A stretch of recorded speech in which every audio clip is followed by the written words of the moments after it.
ہم وہی کہیں گے جو ہمارا دین ہم کو بتاتا ہے، عمل کرو تو تمہارا بھلا ہے۔ اللہ تبارک و تعالیٰ نے قرآن مقدس میں ارشاد فرمایا یضل بہ کثیرا ویہدی بہ کثیرا۔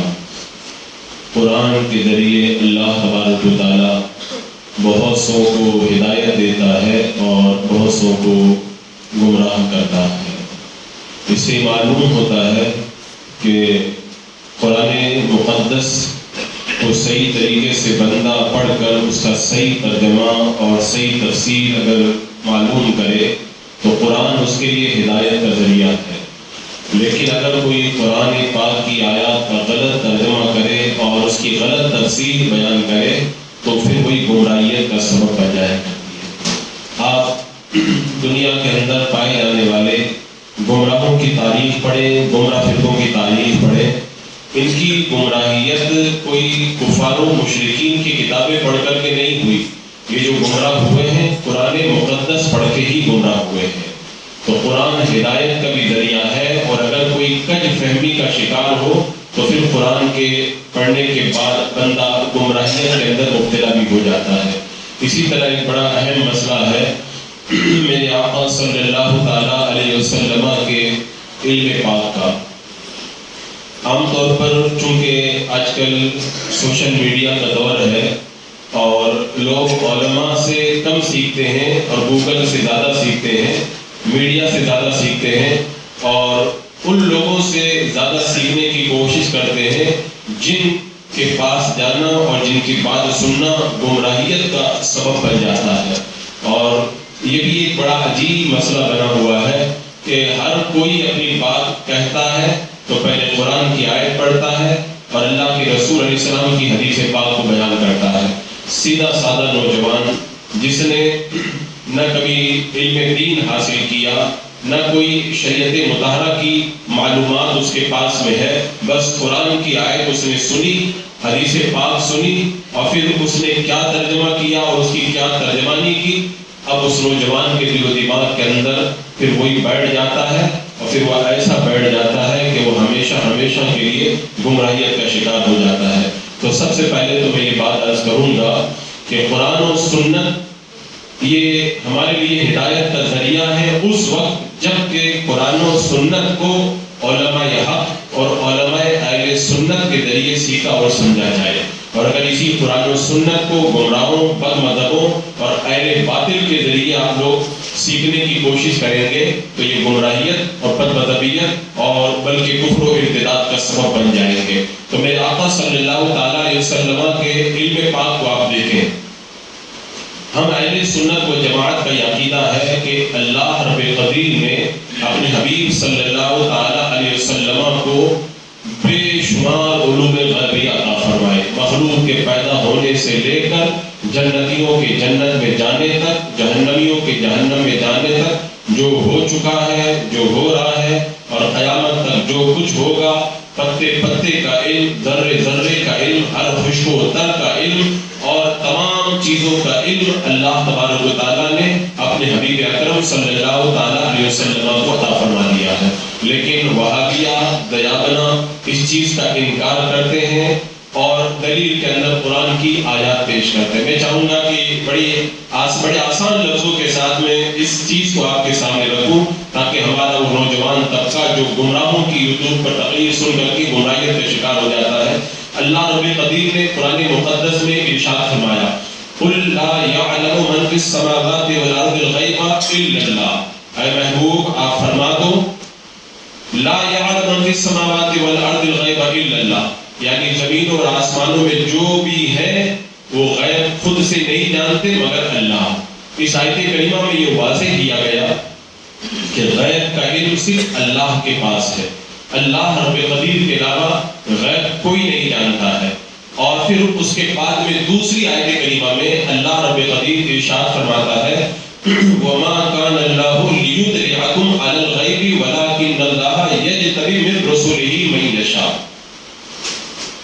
اللہ تبارک و تعالیٰ نے یہاں پہ جو ارشاد فرمایا کہ وَمَا كَانَ اللَّهُ لِيُطْلِعَكُمْ عَلَى الْغَيْبِ، اللہ کی یہ شان نہیں ہے کہ غیب پر کسی کو مطلع فرمائے، مگر اب اپنے پسندیدہ رسولوں کو اللہ تعالیٰ غیب پر مطلع فرماتا ہے۔ اس سے یہ پتہ چلا کہ اللہ کے جو محبوب رسول ہوتے ہیں، نبی ہوتے ہیں، اللہ انہیں غیب کا علم دیتا ہے۔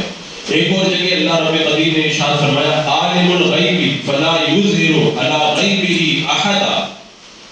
اللہ رب قدیر جو غیب کا جاننے والا ہے وہ اپنے غیب پر کسی کو مطلع نہیں کرتا مگر کس کو؟ رب نے فرمایا الا من ارتضی من رسول، مگر اپنے پسندیدہ رسولوں کو۔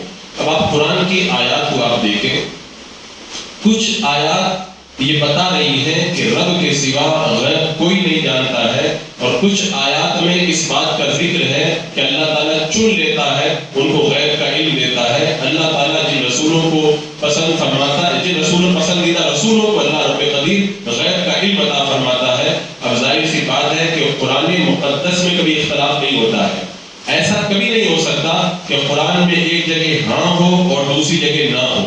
قرآن میں کبھی ایسا نہیں ہو سکتا کہ ایک جگہ کہا گیا ہو کہ یہ ہے اور دوسری جگہ کہا جائے کہ یہ نہیں ہے، بلکہ اللہ کا کلام اختلاف سے پاک ہے۔ اللہ رب قدیر کے کلام کے اندر کوئی اختلاف نہیں ہے، لیکن ہم جب علم غیب کی آیات کو دیکھتے ہیں تو ہمیں دونوں طرح کی آیتیں ملتی ہیں۔ وہ آیتیں بھی ہمیں نظر آتی ہیں جن آیتوں میں فرمایا گیا غیب کوئی نہیں جانتا اللہ کے سوا، وہ آیتیں بھی نظر آتی ہیں جن میں فرمایا گیا اللہ تبارک و تعالیٰ غیب اپنے چنے ہوئے رسولوں کو یا اپنے پسندیدہ رسولوں کو عطا فرماتا ہے۔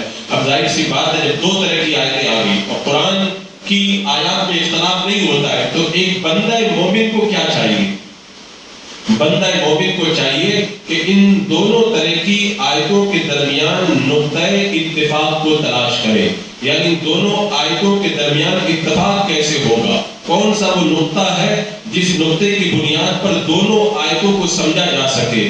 منکرین علم غیب وہابیہ دیابنا نے یہاں پہ ٹھوکر کھائی، ایک طرح کی آیتوں کو لے لیا جن میں کہا گیا کہ اللہ کے سوا کوئی غیب نہیں جانتا، اور دوسری طرح کی آیتوں کو چھوڑ دیا۔ ہم کہتے ہیں اللہ تبارک و تعالیٰ ارشاد فرماتا ہے افتؤمنون ببعض الکتاب وتکفرون ببعض، کیا تم کتاب کے کچھ حصے پر ایمان لاتے ہو اور کچھ کا انکار کرتے ہو؟ یہ مومنوں کی شان نہیں ہے، مومن کی شان یہ ہے مومن پوری کتاب پہ ایمان لاتا ہے۔ ہم نے ایسا نہیں کیا کہ آج بعض آیتوں پہ ایمان لائیں بات کو ترک کر دیں، ہم دونوں آیتوں پر ایمان لائیں۔ اب دونوں پر ایمان کیسے لائیں گے؟ ایک جگہ تو اللہ تبارک و تعالیٰ فرما رہا ہے کہ غیب کوئی نہیں جانتا رب کے سوا، اور دوسری آیتوں میں فرما رہا ہے کہ اللہ اپنے رسولوں کو غیب عطا کرتا ہے۔ ہم کہتے ہیں آئیے ہم ان دونوں آیتوں کو ملا کر کے ان کے درمیان نقطہ اتفاق کو تلاش کرتے ہیں، اور نقطہ اتفاق یہ ہے کہ جن آیات کے اندر رب تبارک و تعالیٰ نے یہ فرمایا کہ رب کے سوا کوئی غیب نہیں جانتا ہے، ان آیتوں کا مطلب یہ ہے خود سے کوئی نہیں جانتا ہے، رب کے بتائے بغیر کوئی نہیں جانتا ہے۔ ذاتی علم غیب کسی کے پاس میں نہیں ہے، ذاتی علم غیب صرف اللہ کے پاس ہے، خود سے غیب صرف اللہ تبارک و تعالیٰ جانتا ہے، بغیر بتائے ہوئے غیب کی باتیں صرف اللہ تبارک و تعالیٰ جانتا ہے۔ یہ مطلب ہے ان آیتوں کا جن میں کہا گیا کہ خدا کے سوا کوئی نہیں جانتا، اور جن میں کہا گیا کہ اللہ اپنے پسندیدہ رسولوں کو عطا فرماتا ہے، ان آیتوں کا مطلب یہ ہے کہ اللہ اگر کسی کو عطا فرما دے وہ بھی غیب جانتا ہے، اللہ تبارک و تعالیٰ اگر کسی کو چن لے اسے غیب کا علم عطا فرما دیا کرتا ہے۔ اب آپ خود دیکھیں اگر بندہ اگر تھوڑی سی بھی عقل رکھتا ہے، رب نے کیا فرمایا وَمَا كَانَ اللَّهُ لِيُطْلِعَكُمْ عَلَى الْغَيْبِ، اللہ تعالیٰ غیب پر کسی کو مطلع نہیں فرماتا۔ یہاں تک وہابیوں نے پڑھ دیا آگے چھوڑ دیا، یہ بیماری ہے ان کے اندر کہ آدھا پڑھتے آدھا چھوڑ، آگے اللہ تعالیٰ خود فرما رہا ہے وَلَكِنَّ اللَّهَ يَجْتَبِي، لیکن اللہ تعالیٰ اپنے رسولوں میں سے جن کو چن لیتا ہے انہیں غیب کا علم دیتا ہے۔ عربی زبان میں لاکن کا لفظ جب بولا جاتا ہے تو اس کا مطلب یہ ہوتا ہے کہ پہلے والی بات کے اندر کوئی وہم تھا، اس وہم کو لاکن لا کر کے دور کیا جاتا ہے۔ تو اللہ تعالیٰ نے پہلے تو یہ فرمایا اللہ کے سوا غیب کوئی جانتا نہیں، اس کے بعد فرمایا لاکن، اب اس کا مطلب یہی تو ہے کہ یہ وہم دماغ میں پیدا ہو رہا تھا کیا نبی بھی غیب جانتے؟ تو اللہ نے فرمایا لیکن ہاں سن لو اللہ تبارک و تعالیٰ اپنے رسولوں کو غیب کا علم عطا فرماتا ہے۔ تو یہ اتنی واضح بات تھی، لیکن یہاں پر منکرین علم غیب نے زبردست ٹھوکر کھائی اور گمراہیت کا شکار ہو گئے۔ اب یہاں پر میں کچھ باتوں کو واضح کروں گا۔ سب سے پہلی بات، اللہ تبارک و تعالیٰ نے اپنے حبیب صلی وسلم کو کتنا علم غیب عطا فرمایا؟ اس سوال کا جواب یہی ہے، وہ دینے والا خدا جانے اور لینے والے مصطفیٰ جانے۔ ہم بندوں کے اندر اتنی بساط نہیں کہ ہم اللہ کے رسول علیہ السلام کے علم پاک کو ناپ سکیں، اور نہ کوئی ناپنے کا ایسا اوزار دنیا کے اندر دریافت ہوا ہے۔ ہاں البتہ احادیث کریمہ کا ہم جب مطالعہ کرتے ہیں تو ان سے پتہ چلتا، بخاری شریف، مسلم شریف، ان دونوں حدیث کی کتابوں کے اندر یہ حدیث پاک موجود ہے۔ میرے آقا صلی اللہ تعالیٰ علیہ وسلم نے ایک دن خطبہ دیا، اور جب سے دنیا بنی ہے تب سے لے کر جنتیوں کی جنت میں جانے اور جہنمیوں کی جہنم میں جانے تک جو کچھ ہو چکا ہے اور جو کچھ ہونے والا ہے سب کا سب بتا دیا تھا۔ جس کو یاد رکھنا تھا وہ یاد رکھ لیا، اور جو بھولنا تھا وہ بھول گیا۔ یہ میرے آقا علیہ السلام کا معجزہ ہی تو ہے۔ تھوڑی دیر کے اندر دنیا بنی ہے تب سے لے کر کے دنیا ختم ہوگی تب تک جو کچھ ہونے والا ہے سب کچھ بتا دیا۔ ہر وقت بخاری بخاری بخاری کا وظیفہ پڑھنے والے جب میرے آقا کے مقدس علم اور آپ کی فضیلت کی بات آتی ہے تو بخاری کو بھی بند کر کے تاق کے اوپر رکھ دیتے ہیں، ورنہ بخاری شریف اور مسلم شریف میں حدیث پاک موجود ہے۔ اس کے علاوہ مسند ابن حنبل میں غالباً یہ حدیث پاک موجود ہے۔ میرے آقا صلی اللہ تعالیٰ علیہ وسلم کے بارے میں صحابہ نے بتایا کہ اللہ کے رسول علیہ السلام نے ہمیں اس حال میں چھوڑا، جو کچھ ہونے والا تھا سب کچھ بتا دیا، یہاں تک کہ آسمان میں کوئی پرندہ پر ہلاتا ہے تو اس کے بارے میں بھی اللہ کے رسول نے بتا دیا ہے۔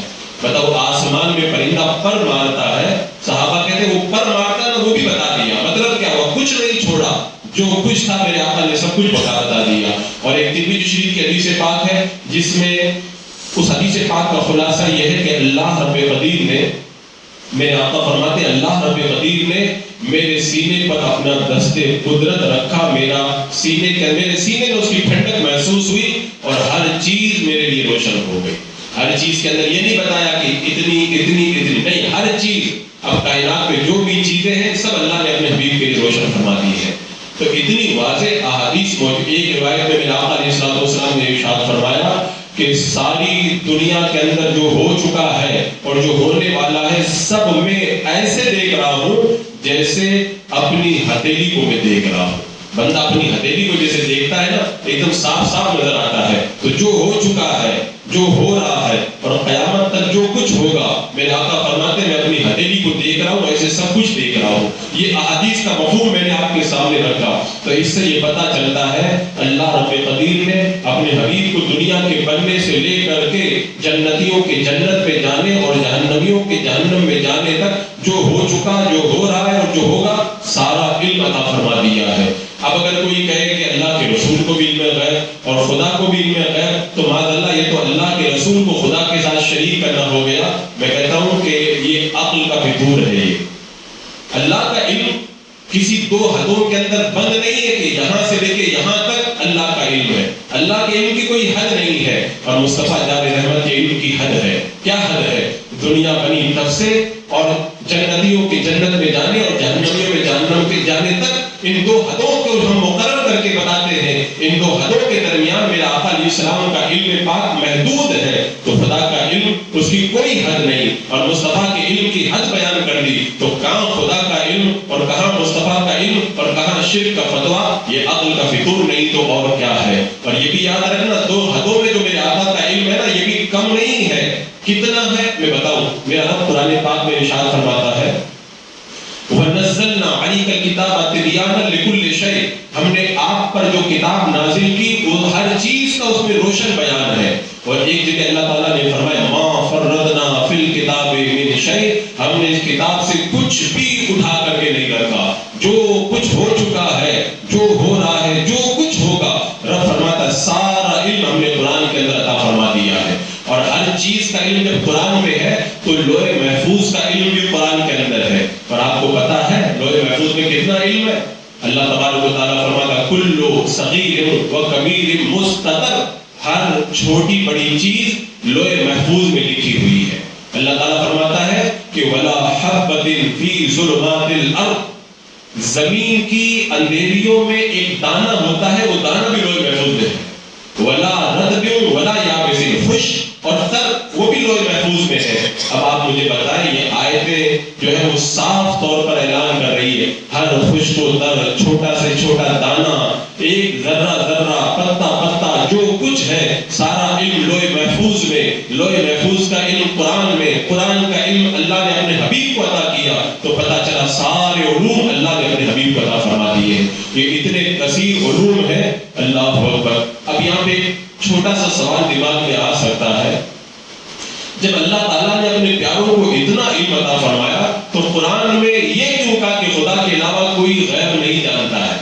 اگرچہ بعد میں دوسری آیتوں میں ہم نے بتا بھی دیا کہ میرے محبوب بندے جانتے ہیں، لیکن یہ کیوں کہا کہ خدا کے علاوہ کوئی غیب نہیں جانتا ہے؟ اس کی بھی وجہ ہے۔ اصل میں میرے آقا علیہ السلام نے جس زمانے میں لوگوں کو عرب میں اسلام کی دعوت دی تھی، وہ ایسا ماحول تھا، بڑے بڑے کاہن تھے، رمال تھے، نجومی تھے، جیسے آج کل جوتشی ہوتے ہیں، یہ جگہ جگہ اپنی دکان لگا کر کے بیٹھے تھے، لوگوں کو غیب کی باتیں بتاتے، یہ ہو جائے گا، وہ ہو جائے گا، یہ ہو جائے گا۔ عرب کا ایک عجیب جو ہے وہ بد اعتقادی کا ماحول بنا ہوا تھا۔ تو اللہ رب العالمین نے جو یہ ارشاد فرمایا خدا کے سوا کوئی غیب نہیں جانتا ہے، ان رمالوں کا رد فرمایا، ان نجومیوں کا رد فرمایا، ان کاہنوں کا رد فرمایا، ان جوتشیوں کا رد فرمایا، تاکہ دنیا والوں کو پتہ چل جائے کہ یہ غیب نہیں جانتے ہیں۔ اور پھر دوسری آیتیں نازل فرما کے بتایا کہ تمہارے دماغ میں یہ وہم نہ رہے کہ نبی بھی نہیں جانتے ہیں، نبی جانتے اللہ من ارتضی من رسول، اللہ اپنے پسندیدہ رسولوں کو دیتا ہے،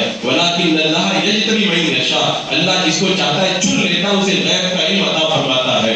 اب آپ خود سوچیں، رب ایک طرف فرمانا میں دیتا ہوں اور نجومیوں کا رد فرمایا ان کو میں نہیں دیتا ہوں۔ وہابیہ کا یہ ایمان ہے، جتنی نجومیوں اور رمالوں اور جو ہے وہ کاہنوں کے بارے میں آیتیں اتری تھی، ساری جا کے اللہ کے نبی میں لے جا کے فٹ کر دی اور ماذا اللہ کہہ دیا کہ اللہ کے رسول بھی غیب کی باتیں نہیں جانتے ہیں۔ یہ جو ہے وہ قرآن مقدس پڑھ کر کے گمراہ ہونے والی جماعتیں ہیں۔ اور حضرات مکرم، قرآن مقدس کا اگر بندہ باریکی سے مطالعہ کرے نا تو میں کہتا ہوں یہ مسئلہ تو بالکل واضح ہو جائے گا۔ رب تعالیٰ کیا فرماتا ہے؟ وَمَا هُوَ عَلَى الْغَيْبِ بِضَنِينٍ، نبی غیب کی بات بتانے میں بخیل نہیں ہے۔ اگر کوئی غریب آدمی ہے اس کو آپ سخی نہیں کہہ سکتے، اگر کوئی مالدار تو ہے لیکن سخاوت کا جذبہ نہیں ہے وہ بھی سخی نہیں ہوگا، مالدار بھی ہے، سخاوت کا جذبہ بھی ہے لیکن پیسہ خرچہ نہیں کرتا ہے وہ بھی سخی نہیں ہوگا۔ مال بھی ہو، سخاوت کا جذبہ بھی ہو اور ساتھ میں مال خرچ بھی کرے، تب کہیں گے کہ یہ بخیل نہیں ہے، یہ بہت سخی آدمی ہے۔ تو رب نے فرمایا وَمَا هُوَ عَلَى الْغَيْبِ بِضَنِينٍ، محبوب غیب بتانے میں بخیل نہیں ہے۔ تو میرے رب نے بتا دیا محبوب کے پاس غیب کا علم ہے بھی، محبوب کے پاس غیب کا علم ہے بھی، اور محبوب غیب بتانے کا جذبہ بھی رکھتے ہیں، اور محبوب غیب کی باتیں بہت بتاتے بھی ہیں تمہیں۔ کیونکہ اگر رب تعالیٰ یہ فرمائے کہ وہ غیب بتانے میں بخیل نہیں ہے، اس کے باوجود بھی کوئی کہے کہ نبی جو ہے وہ غیب نہیں جانتے، تو یہ تو معاذ اللہ قرآن پاک کی آیت کریمہ کا انکار ہوگا۔ اور اگر کسی کو اب بھی نہ سمجھ میں آئے تو میں دو جملوں میں آسانی کے ساتھ میں سمجھاؤں۔ آپ ڈکشنری اٹھائیں، لغت اٹھائیں، ڈکشنری میں ترجمہ کھول کے دیکھیں نبی کا ترجمہ کیا ہوتا ہے۔ نبی کا ترجمہ جب آپ ڈکشنری میں دیکھیں گے تو اس کے اندر یہ معنی دیا ہوگا الاطلاع علی الغیب، نبوت کا معنی ہے غیب پر مطلع ہونا، اور نبی کا معنی ہوتا ہے جو غیب کی اطلاع رکھنے والا ہو۔ وہابیہ جب قرآن کا ترجمہ کرتے ہیں نبی کا ترجمہ کبھی بھی وہ نہیں کرتے، پورے قرآن کی سب آیتوں کے الفاظ کا ترجمہ کرتے چلے جاتے ہیں، لیکن جب لفظ نبی آتا ہے تو اس کا ترجمہ کھا جاتے ہیں اور نبی کے نیچے ترجمے میں لکھ دیتے ہیں نبی نے فرمایا۔ اور میں کہتا ہوں جب تم ترجمہ کرنے بیٹھے ہو تو جب کتاب کا ترجمہ کر رہے ہو، سب کا ترجمہ کر رہے ہو، تو پھر نبی کا بھی ترجمہ کرو نا۔ ان کو پتا ہے کہ اگر نبی کا ترجمہ کریں گے تو ہمارے عقیدے کے اوپر چھری چل جائے گی۔ میں کہتا ہوں نبی کا معنی ہی ہوتا ہے غیب بتانے والا، لغت کے اندر یہی معنی ہے۔ تو اب اگر کوئی یہ کہے کہ نبی غیب نہیں جانتا تو یہ تو ایسے ہی ہو گیا۔ کوئی کہے چاند تو ہے لیکن چاندنی نہیں ہے، سورج تو ہے لیکن اجالا نہیں ہے، پھول تو ہے لیکن خوشبو نہیں ہے۔ تو جیسے چاند کو کہہ کر چاندنی کا انکار کرنا بیوقوفی ہے، سورج کو مان کر کے روشنی کا انکار کرنا حماقت ہے، پھول کو تسلیم کر کے اس کی خوشبو کا منکر ہو جانا یہ سب سے بڑی نادانی ہے۔ اسی طرح نبی بھی کہنا اور یہ بھی کہنا کہ غیب نہیں جانتے، اس سے بڑا احمد دنیا کے اندر کوئی نہیں ہو سکتا ہے۔ حضرات مکرم، قرآن مقدس کے اندر بڑے اجالے اور بڑی روشنیاں ہمیں عطا فرمائی گئی ہے۔ اور ایک بات میں یہ بھی عرض کروں کہ قرآن پاک کی ایک آیت کریمہ ہے، رب تبارک و تعالیٰ ارشاد فرماتا ہے ان اللہ عنده علم الساعہ، بے شک قیامت کا علم اللہ کے پاس ہے، وَيُنَزِّلُ الْغَيْثَ، اللہ بارش برساتا ہے، وَيَعْلَمُ مَا فِي الْأَرْحَامِ، اللہ جانتا جانتا ہے جو ارحام میں یعنی ماؤں کے پیٹ میں جو کچھ ہے وہ اللہ جانتا ہے. وما تدری نفس ماذا تکسب غدا, کوئی جان نہیں جانتی ہے کل کیا کمائے گی. وما تدری نفس بأی ارض تموت, اور کوئی جان نہیں جانتی ہے کہ وہ کب مرے گی. یہ 5 چیزوں کو اللہ نے ذکر کیا. وہابیہ یہ چیز لے کر کے آتے ہیں جب رب تعالیٰ خود ہی فرما رہا ہے کہ ان 5 چیزوں کا علم خدا کے پاس ہے, تو اب اگر ان کو ہم نبی کے لیے مانیں گے تو قرآن کی آیت کریمہ کا انکار ہو جائے گا. میں نے ابھی بتایا تھا قرآن کو سمجھنے کے لیے ضروری ہے قرآن کی آیتوں میں نقطۂ اتفاق کو تلاش کیا جائے. ایک آیت کو پڑھنا دوسرے کو چھوڑ دینا اس سے گمراہیت آتی ہے. رب نے جب فرما دیا, رب نے جب بتا دیا کہ غیب کا علم اللہ تبارک و تعالیٰ اپنے محبوبوں کو عطا فرماتا ہے, تو اس آیت کریمہ کا مطلب بھی تو یہی ہوگا نا, اللہ تعالیٰ کسی اور کو نہیں دیتا ہے, اپنے رسولوں کو یہ غیب عطا فرماتا ہے. اس آیت کریمہ کی شان نزول یہ ہے کہ حارث بن عمر میرے آقا علیہ السلام کی بارگاہ میں آئے اور کہا کہ یا رسول اللہ آپ یہ بتائیے قیامت کب آئے گی, اور میں نے اپنی کھیتی بوئی ہے, آپ یہ بتائیے بارش کب ہوگی. میری بیوی کے پیٹ میں حمل ہے, آپ یہ بتائیے کہ لڑکا ہوگا کہ لڑکی ہوگی. کل کیا تھا وہ تو مجھے پتا ہے, اب کل کیا ہوگا آپ یہ مجھے بتا دیجئے. میں پیدا کہاں ہوا ہوں یہ تو میں جانتا ہوں, لیکن میں کب اور کہاں مروں گا یہ آپ مجھے بتا دیجئے. تو اللہ تبارک و تعالیٰ نے یہ آیت کریمہ نازل فرمائی کہ ان 5 چیزوں کا علم اللہ کے پاس ہے, اور جب اللہ کے پاس ہے رب نے فرمایا میں اپنا غیب کا علم اپنے محبوبین کو عطا فرماتا ہوں, تو اس کا مطلب ہوا اللہ محبوبین کو عطا فرماتا ہے. اب اس کی تھوڑی سی میں وضاحت کر دوں تاکہ یہ مسئلہ بھی خوب واضح ہو جائے. بارش ہوگی یہ اللہ جانتا ہے, اللہ برساتا ہے, اللہ نے اپنے حبیب کو بھی یہ علم عطا فرمایا. ایک بار آقا کریم صلی اللہ تعالیٰ علیہ وسلم نے ارشاد فرمایا بادل کا فرشتہ آیا, اور بادل کا فرشتہ جب آیا تو میں نے پوچھا کہ یہ بارش کہاں ہوگی, تو بادل کے فرشتے نے بتایا یمن کی طرف. اور چند دن کے بعد میں یمن سے کچھ لوگ آئے, انہوں نے آ کر کے بتایا کہ ہمارے یہاں پر بارش ہوئی ہے. بتاؤ بارش ہوئی نہیں تھی, پہلے ہی میرے آقا بتا رہے ہیں, مجھے فرشتے نے خبر دی ہے یمن کی وادی کے اندر بارش ہوگی, تو خدا نے فرمایا بارش کا علم خدا کے پاس ہے, اور مصطفیٰ بھی بتا رہے ہیں. اس کا مطلب اللہ نے بتایا ہے, غیب کا علم محبوب کو دیا ہے تو بتا رہے. ایک بار اللہ کے رسول علیہ السلام نے بتایا کہ ہمارے علاقے میں فلاں دن بارش ہوگی. منافقین نے کہا یاد رکھیں گے, دیکھو بارش ہوتی ہے کہ نہیں ہوتی ہے. جس دن میرے آقا علیہ السلام نے بتایا تو اسی دن بارش ہو گئی. تو منافقین نے توبہ کی اور اللہ کے رسول کی بارگاہ میں حاضر ہو کر کے سچے مسلمان بن گئے. اور میرے آقا علیہ السلام نے حدیث پاک میں فرمایا قیامت سے پہلے بارش آئے گی جس سے جسم تر و تازہ ہو جائے گی. تو بارش کا علم خدا کے پاس ہے, اگر خدا کے علاوہ کوئی نہیں جانتا تو میرے آقا کیوں بتا رہے ہیں. میرے آقا نے بتا دیا خدا کے سوا کوئی نہیں جانتا, لیکن قرآن پڑھ لو الا من ارتضی من رسول, اللہ اپنے پسندیدہ رسولوں کو دیتا ہے. میں اللہ کا محبوب ہوں, اللہ نے مجھے بھی یہی عطا فرمایا ہے. اور آگے تھا کہ رب فرماتا ہے وَيَعْلَمُ مَا فِي الْأَرْحَامِ, ماؤں کے پیٹ میں کیا ہے خدا جانتا ہے, خدا جانتا ہے, اپنے پیارے رسول کو بھی عطا فرمایا. حضرت ام الفضل میرے آقا علیہ السلام کی بارگاہ میں آپ کی چچی آئی, کہا یا رسول اللہ میں نے خواب دیکھا ہے. فرمایا بیان کرو. کہا یا رسول اللہ بہت ڈراؤنا خواب ہے. میرے آقا نے کہا بتاؤ. انہوں نے کہا میں نے خواب دیکھا ہے کہ آپ کے جسم کا ٹکڑا کاٹ کے میری گود میں رکھا گیا ہے. میرے آقا نے فرمایا خواب اچھا ہے, اس کی تعبیر یہ ہے میری بیٹی فاطمہ کے گھر پہ بچہ پیدا ہوگا, اس کو تمہاری گود میں دیا جائے گا. کہتے ہیں ماں کے پیٹ میں کیا, میرے آقا کو یہ بھی پتا ہے فاطمہ کو جو پیدا ہوگا وہ لڑکا ہی پیدا ہوگا, اور یہ بھی پتا ہے وہ مردہ نہیں بلکہ زندہ پیدا ہوگا, اور یہ بھی پتا ہے کہ اس وقت چچی زندہ رہیں گی, اور یہ بھی معلوم ہے کہ چچی کی گود کے اندر میرا وہ نواسا دیا جائے گا. تو اللہ نے اپنے حبیب کو عطا فرمایا. حضرت ام الفضل میرے آقا کی چچی جا رہی ہیں, حمل سے ہیں. میرے آقا علیہ السلام نے ارشاد فرمایا کہ ام الفضل جب تمہارا بچہ پیدا ہو جائے تو میرے پاس لے کر کے آنا. جب بچہ پیدا ہوا میرے آقا علیہ السلام کی بارگاہ میں لے کر کے آئی. میرے آقا نے فرمایا کہ اس کو لے جاؤ, یہ خلفاء کا باپ ہے, یعنی اس کی اولاد میں سے بہت سارے خلیفہ پیدا ہوں گے. میرے آقا نے یہ بھی بتا دیا کہ لڑکا پیدا ہوگا, لے کر کے آنا. اور یہ بھی بتا دیا یہ لڑکا بڑا ہوگا اور اس کی شادی بھی ہوگی, اولاد بھی ہوگی, اور یہ بھی بتایا کہ اس کی جو اولاد ہوگی وہ بھی بادشاہ بنے گی, اور یہ کئی بادشاہ اس کی اولاد سے پیدا ہوں گے. تو ماں کے پیٹ میں کیا میرے آقا خود بتا رہے. ایک بار اللہ کے رسول علیہ السلام نے ارشاد فرمایا جبریل امین میرے پاس آئے اور مجھے بتایا کہ ماریہ قبطیہ کے وطن سے ایک لڑکا پیدا ہوگا، وہ اس کا نام ابراہیم رکھنا، اور وہ آپ کے بہت زیادہ مشابہ ہوگا۔ بعد میں حضرت ماریہ قبطیہ سے میرے آقا علیہ السلام کے بیٹے حضرت ابراہیم پیدا ہوئے۔ تو میرے آقا کو پہلے ہی خبر دے رہے ہیں کہ ماں کے پیٹ میں کیا ہے، لڑکا ہے کہ لڑکی، زندہ ہے کہ مردہ، اور کیسے پیدا ہوگا، کس کی طرح ہوگا، کب تک زندہ رہے گا۔ تو یہ علم اللہ نے اپنے حبیب کو عطا فرمائے ہیں۔ آگے رب نے کیا فرمایا، وَمَا تَدْرِي نَفْسٌ مَاذَا تَكْسِبُ غَدًا، کوئی جان نہیں جانتی ہے کہ کل کیا ہوگا، کل کیا کمائے گی وہ۔ میرے آقا کو یہ بھی پتا ہے، کیوں؟ رب نے فرمایا کوئی نہیں جانتا، لیکن ساتھ میں یہ بھی بتایا کہ میں اپنے پیارے رسولوں کو عطا کرتا ہوں۔ تو اللہ نے عطا کیا ہے۔ میرے آقا صلی اللہ تعالیٰ علیہ وسلم نے غیب کی کتنی خبریں عطا فرمائی۔ حضرت حرام کہتے ہیں اللہ کے رسول علیہ السلام کی بارگاہ میں موجود تھا، میرے آقا نے ارشاد فرمایا کہ ایک وہ لشکر ہوگا جو سمندر کے راستے جہاد کرنے جائے گا، ان کے لیے جنت واجب ہو جائے گی۔ میرے آقا نے پوچھا یا رسول اللہ کیا میں بھی انہی میں سے رہوں گا؟ میرے آقا نے فرمایا تم بھی ان کے اندر شامل ہو جاؤ۔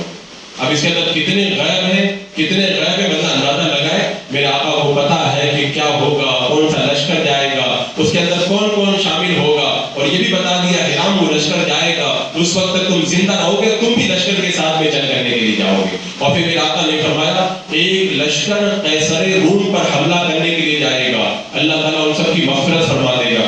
عرض کی یا رسول اللہ میں بھی رہوں گا ان میں؟ میرے آقا نے فرمایا تم نہیں رہو گے، اور اس سے پہلے ان کا انتقال ہو گیا۔ تو کل کیا ہوگا میرے آقا علیہ السلام پہلے ہی بتا رہے۔ اور پھر وہ خیبر کا واقعہ تو بڑا مشہور ہے۔ خیبر کے جو 8 قلعے تھے جن میں سے 7 قلعے فتح ہو گئے، 8واں قموس جو قلعہ تھا وہ فتح نہیں ہو رہا تھا۔ میرے آقا صلی اللہ علیہ وسلم نے فرمایا کل میں جھنڈا ایسے شخص کے ہاتھ میں دوں گا اللہ تبارک و تعالیٰ جس کے ہاتھوں پر فتح عطا فرمائے گا۔ میرے آقا کو پتا ہے کل کیا ہوگا اور کون فتح کرے گا اور کس طرح فتح ہوگا۔ حضرت علی کو بلایا اور جھنڈا دے کر کے جب روانہ کیا، حضرت علی رضی اللہ تعالیٰ عنہ نے خیبر کا قلعہ اکھاڑا، وہاں کے حاکم کو بھی قتل کیا اور اس قلعے کو فتح کر کے بتا دیا میرے آقا جانتے ہیں کہ کل کیا ہونے والا ہے۔ میرے آقا صلی اللہ تعالیٰ علیہ وسلم کی گود میں حضرت امام حسن ہے۔ اللہ کے رسول علیہ السلام نے فرمایا میرا بیٹا سید ہے، میرا یہ بیٹا سید ہے، اللہ تبارک و تعالیٰ میرے اس بیٹے کی وجہ سے مسلمانوں کے 2 گروہ کے درمیان صلح کروائے گا۔ بعد میں جب وہ دور آیا نا حضرت امیر معاویہ اور حضرت علی کی جنگ ہونے والی تھی، حضرت امام حسن رضی اللہ تعالیٰ عنہ نے اس وقت خلافت سے دستبرداری اختیار کی اور دنیا والوں کو بتا دیا دیکھو ہزاروں مسلمانوں کا خون بہنے والا تھا، لیکن میں نے خلافت کو ترک کر دیا اور مسلمانوں کے خون کو بہنے سے بچا لیا۔ اور ادھر سے آواز آ رہی تھی جو میرے آقا نے کہا تھا کہ کل کیا ہوگا کئی سال کے بعد میں، خالی کل کی بات نہیں کر رہا ہوں میں، کئی سالوں بعد کی بات کر رہا ہوں۔ میرے آقا کو یہ بھی پتا ہے کئی سال کے بعد میں کیا ہونے والا ہے، سب بتا دیا اور جیسا بتایا ویسا کا ویسا ہی ہو کر گیا۔ تو یہ اللہ کے رسول علیہ السلام کل کیا ہوگا یہ بھی جانتے ہیں۔ رب نے فرمایا وَمَا تَدْرِي نَفْسٌ بِأَيِّ أَرْضٍ تَمُوتُ، کوئی جان نہیں جانتی کہ کون سی زمین میں مرے گی، نہیں جانتی، بالکل حق ہے، رب کے سوا کوئی نہیں جانتا، لیکن الا من ارتضی من رسول، اللہ اپنے پسندیدہ رسولوں کو عطا کر دیتا ہے۔ میرے آقا علیہ السلام نے کیا فرمایا تھا بدر کے میدان میں نشان لگا کر کے، ہذا مصرع فلاں، ہذا مصرع فلاں، ہذا مصرع فلاں، کل یہاں پہ فلاں کافر مار کے گرایا جائے گا، یہاں پہ فلاں کافر مار کے، یہاں پہ فلاں کافر مار کے گرایا جائے گا۔ دوسرا دن ہوا، جنگ ہوئی، اللہ نے مسلمانوں کو فتح عطا فرمائی۔ صحابہ کا بیان ہے ہم گئے، ہم نے جا کر کے دیکھا اللہ کے رسول علیہ السلام نے جہاں جہاں نشان لگایا تھا وہ کافر وہیں پر مرا ہوا پایا گیا۔ تو اللہ کے رسول علیہ السلام کو پتا ہے کون کہاں پہ مرے گا۔ اور ایک بار اللہ کے رسول علیہ السلام جب احد پہاڑ پہ چڑھے، حضرت ابوبکر صدیق، حضرت عمر، حضرت عثمان تینوں ساتھ میں، پہاڑ ہلنے لگا۔ میرے آقا نے ٹھوکر مار کے کہا کہ پہاڑ رک جا، تجھے پتا نہیں تجھ پر ایک اللہ کا نبی ہے، ایک صدیق ہے اور 2 شہید ہیں۔ اللہ کے رسول علیہ السلام کو پتا ہے کہ ابوبکر صدیق یہ شہید نہیں ہوں گے، ان کا انتقال ہوگا، وصال ہوگا، اور میرے آقا کو پتا ہے کہ عمر اور عثمان رضی اللہ تعالیٰ عنہما ان دونوں کو شہید کر دیا جائے گا۔ تو میرے آقا تو جانتے ہیں کہ کون کب مرے گا، کیسے مرے گا، وہ ایسے ہی انتقال ہوگا یا اسے شہادت کی موت نصیب ہوگی۔ میرے آقا علیہ السلام کی نگاہیں سب کچھ دیکھ رہی ہیں۔ حضرت طلحہ رضی اللہ تعالیٰ عنہ جا رہے ہیں، میرے آقا نے فرمایا اگر چلتے پھرتے شہید کو دیکھنا ہو تو ان کو دیکھ لو۔ تو بعد میں لوگوں نے دیکھا کہ انہوں نے جامع شہادت نوش کیا۔ تو اللہ کے رسول کو تو پتا ہے کہ کون کب مرے گا، کہاں پہ مرے گا، اور آپ نے بار بات کی خبریں امت کو عطا فرمائی. اور پھر اگر بات کی جائے کہ رب نے فرمایا ان اللہ عنده علم الساعہ، قیامت کا علم اللہ کے پاس ہے. اللہ کے رسول علیہ السلام نے سب کچھ بتایا، قیامت کے بارے میں کہاں بتایا؟ میں کہتا ہوں وہ بھی تو بتایا ہے. محرم کے مہینے میں آئے گی، محرم کی تاریخ 10 ہوگی، یہ بھی بتایا کہ جمعہ کے دن آئے گی، یہ بھی بتایا کہ جمعہ کے دن ٹائم کیا ہوگا. جب وقت بتا دیا، دن بتا دیا، تاریخ بتا دی، مہینہ بتا دیا، تو بغیر علم کے بتا دیا کیا؟ اب وہابیوں کے پاس جب کچھ نہیں بچتا تو آخر میں کہتے ہیں سال نہیں بتایا نا. ہم نے کہتے سال اس لیے نہیں بتایا کہ رب نے قرآن پاک میں فرمایا قیامت اچانک آئے گی. تو اگر میرے آقا صلی اللہ تعالی علیہ وسلم سال بتا دیتے تو وہ اچانک نہیں رہ جاتی. یہ رب کا راز ہے، اور کچھ ایسی چیزیں ہوتی ہیں جن کو راز میں رکھا جاتا ہے. رب نے فرما دیا اچانک آئے گی، میرے آقا نے سب کچھ بتا دیا، لیکن اس راز کو راز ہی رکھا، سال کا تعین نہیں فرمایا. حضرت شیخ عبدالعزیز دباغ رحمۃ اللہ تعالی علیہ سے پوچھا گیا، فرمایا نبی کی شان تو بڑی بلند ہے، زمانے کا جو غوث ہوتا ہے نا اس کو بھی پتا رہتا ہے کہ قیامت کب آئے گی، تو نبی کی شان تو بڑی بلند ہے. اور حضرت مکرم جو ہو چکا ہے اور جو ہوگا وہ تو نبی جانتے ہیں، جو ہو رہا ہے وہ بھی جانتے ہیں. اللہ کے رسول علیہ السلام جو ہو رہا ہے وہ بھی جانتے ہیں. آپ لوگ کتنی بار سنا کہ جب اللہ کے رسول صلی اللہ تعالی علیہ وسلم نے موتا کی طرف ایک 3000 صحابہ کا لشکر بھیجا تھا تو جھنڈا حضرت زید بن حارثہ کو دیا تھا.